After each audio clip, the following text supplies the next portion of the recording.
Sailors aboard the U.S. Navy aircraft carrier USS Theodore Roosevelt on Friday said goodbye to Captain Crozier, the carrier's commanding officer who was fired after raising alarms about a coronavirus outbreak on board, with cheers, whistles, and applause. Videos first reported by Stars and Stripes showed. Gathered in the hangar deck, the sailors chanted the captain's name, Captain Crozier. Captain Crozier. That's how you send out one of the greatest captains you ever had, someone can be heard saying in one of the videos, adding that Crozier was the GOAT, the greatest of all time, and the man for the people. We as a crew really just stood there at attention waiting for Crozier to depart, a Navy sailor aboard the Roosevelt told Insider. It was a very emotional feeling, and as he was transiting we were saluting him off.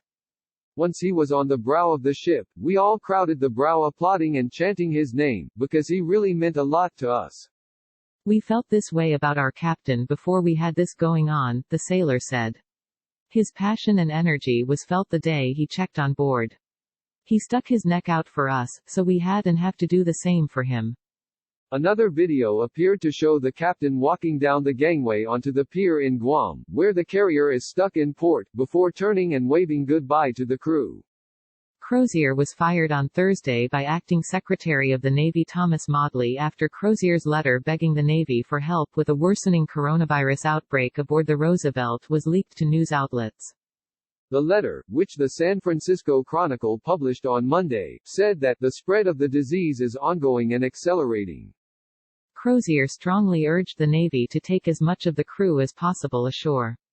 Sailors do not need to die, he wrote. Maudley said on Thursday that he had lost confidence in Crozier's ability to lead that warship as it continues to fight through this virus. This decision is not one of retribution, Maudley said. It is about confidence. It is not an indictment of character, but rather of judgment. While I do take issue with the validity of some of the points in Captain Crozier's letter, he was absolutely correct in raising them. Maudley didn't directly accuse Crozier of leaking the letter but said he allowed it to be distributed outside the chain of command, making it susceptible to a leak.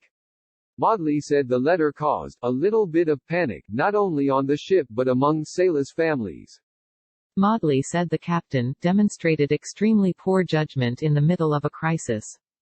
The commanding officer's side of the story remains untold. Crozier did not immediately respond to Insider's request for comment on the Navy's decision. The Roosevelt's executive officer, Captain Dan Keeler, has assumed temporary command of the carrier until the arrival of Rear ADM. Select Carlos Sardiello, who previously commanded the ship.